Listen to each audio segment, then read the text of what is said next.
González Cabal, y precisamente preguntarle, el doctor González es un conocedor de la materia internacional, preguntarle exactamente qué lectura podemos sacar, Gustavo, de del resultado electoral. Daría la impresión de que es como una respuesta o rechazo a quien está en funciones, ¿no? Porque si vemos los procesos electorales que se han dado en Latinoamérica en estos últimos meses, precisamente aquello es lo que ocurre, que gana la corriente contraria a la que está en funciones. Algo más o menos así es lo que se ve. Gustavo, bienvenido, buenos días. Buenos días, muchas gracias por la entrevista. Buenos días, distinguida audiencia de I-99, frecuencia modulada. Bueno, usted ha dado en el clavo en una de las posibles condiciones que nos ha llevado al resultado electoral de anoche. Pero no solamente es esa. Si usted me permite, debo decir que una cosa es ser candidato a presidente, otra distinta es ser presidente de una república. Pero asimismo, es distinto ser candidato a primera vuelta y serlo en segunda vuelta. En todas estas campañas, la estética y la dinámica de las mismas es cambiante.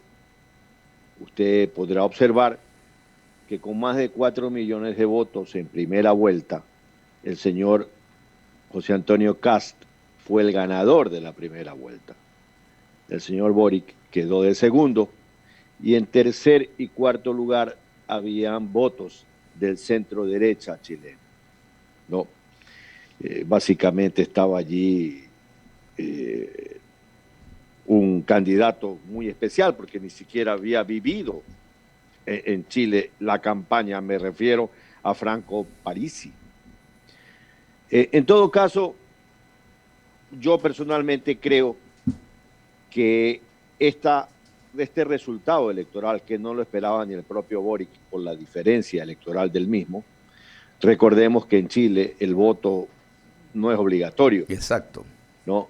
Y entre la primera y la segunda vuelta hubo un incremento de más de 1 millón de votos.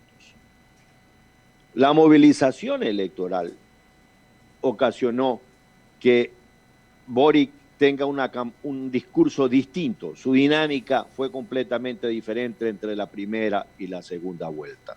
Correcto.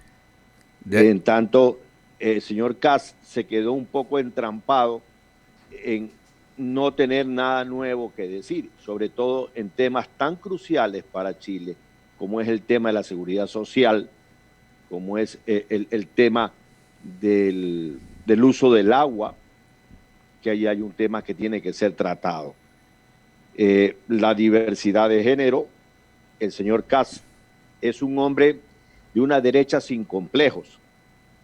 Es decir, es un hombre que dice lo que piensa y que no está, pues precisamente buscando la cercanía de lo que es políticamente correcto, ni tampoco hacerle caso a temas de panfleto. Ese quizás es uno de los mayores aportes de Kast, la transparencia de su candidatura, ningún gatopardismo de decir lo que la gente quiere escuchar, sino tener una línea clara de cuál es su pensamiento y hacia dónde quiere llevar a Chile, en este caso. Él perdió las elecciones y tenemos a un presidente muy joven, de 35 años de edad, apenas al límite del término constitucional para ser candidato. Claro, y eso tal vez de pronto también nos motivó esa participación de la gente más joven, ¿no? De ese electorado joven, con este mensaje que de pronto pudo haber tenido también ese impacto. Ahora, destacar algo también, ¿no? Cómo se maneja institucionalmente Chile, es increíble, ¿no? Porque más allá de todos estos elementos que son tan buenos para el análisis, ¿no? Ver cómo inmediatamente el candidato perdedor llama al candidato ganador, el presidente en funciones invita enseguida al candidato y ya mandatario ganador del proceso electoral para el desayuno de trabajo, en fin, son cosas que hay que poner de relieve, que la dirigencia política, por ejemplo, en nuestro país, decíamos más temprano, vale la pena que lo tengan en consideración, ¿no? Efectivamente, a mí me gustó mucho el discurso del presidente electo. Más allá de que es un discurso que trae una traza de populista muy importante allí. Más allá de eso, me gustó que él entienda el tema de la fundación de la República. En nuestro país, algunos presidentes de la República creen que el Ecuador se inicia y se termina con ellos. En el caso del presidente de Chile, anoche supo decir que él entendía que era parte de un tren de la historia, donde muchos presidentes habían puesto cosas importantes a favor del pueblo chileno y que él no desconocía este tema. Y otro tema que realmente fue importante fue cuando dijo que hay que cuidar la democracia y que ese sería uno de sus mayores esfuerzos, cuidar la democracia chilena. Porque aquí hay algo realmente importante que hay que decir. Yo considero que en esta elección hubo un quiebre generacional, porque la mayoría de ciudadanos que votaron por Boric no tienen nada que ver, no conocieron lo que fue la dictadura del general Pinochet ni los gobiernos que vinieron a continuación. A ellos le han contado lo que sucedió con Salvador Allende, lo que sucedió con la Junta Militar chilena. Esta es una generación totalmente distinta, totalmente disgregada frente a esa coyuntura histórica. Y eso tiene sus cosas buenas. Y Boric ha sabido expresarlas. Conocemos la historia, la respetamos, sabemos de dónde venimos. Pero lo que se viene por delante es una serie de promesas en las que sustancialmente está la posibilidad de garantizar todas las aspiraciones de los ciudadanos chilenos en derechos. Eso es una cosa, son palabras mayores. Correcto. Porque imagínese usted tiene la aspiración de tener una vivienda. Entonces, cuidado, por allí se cree que el Estado tiene que garantizarle esa vivienda. Claro, ahora, daría la impresión que a partir de ahora, ¿no? Justamente Gabriel Boric va a liderar este proceso que podríamos decir es un verdadero relevo generacional por un lado, ¿no? Con esa gran juventud, con ese ímpetu, pero vean que es una amalgama de organizaciones que se ubican en la izquierda y hasta en posiciones ultra de izquierda, ¿no? Hasta el Partido Comunista está ahí ubicado. Pero para nada se notaría, y después de escuchar el discurso de Boric, para nada ubicado pues en aquel discurso, por ejemplo, de estas organizaciones que se vinculan al socialismo del siglo XXI. Yo no lo veo en lo absoluto, y de lo que he leído también ha sido crítico con gobiernos como los de Venezuela o Nicaragua, el candidato Boric, más allá de que él esté ubicado en la izquierda chilena, ¿no? Entonces, como que para nada va a estar por esos andariveles, ¿no? Así parecería. En efecto, él ha tenido mucho cuidado en censurar lo que es censurar con cierta temperatura bastante suave, pero lo hizo al fin, igual que Venezuela ni Nicaragua. Mire, este joven no vivió lo que sucedió anteriormente.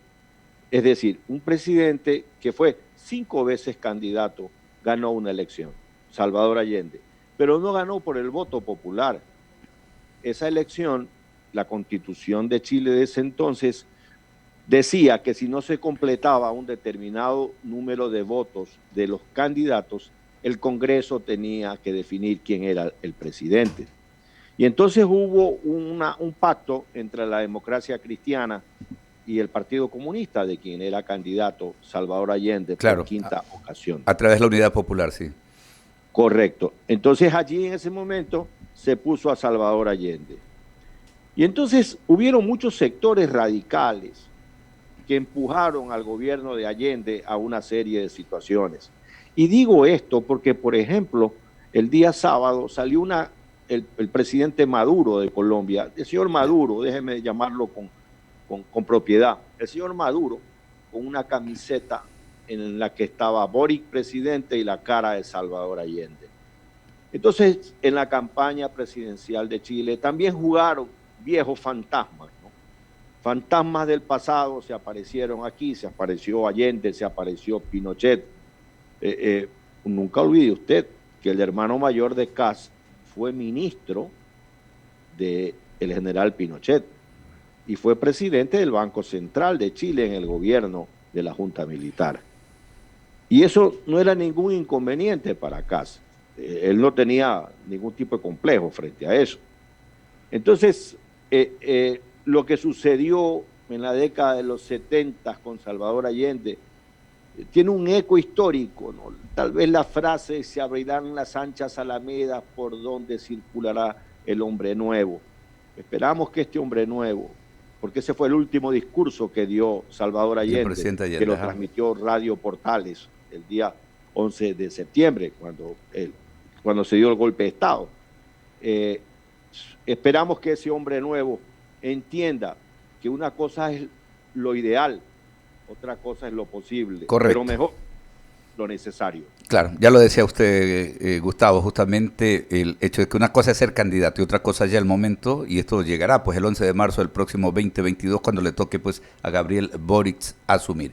Agradecerle, Gustavo, por esta orientación en torno a este tema que concita el interés internacional. Las portadas de los principales medios de comunicación a esta hora están dedicadas a este caballero de 35 años, Gabriel Boric, quien es el presidente electo. Muchísimas gracias, estimado Gustavo. Un abrazo, Gustavo. Un abrazo, Eduardo. Gusto de saludarte. Gustavo González Cabal en el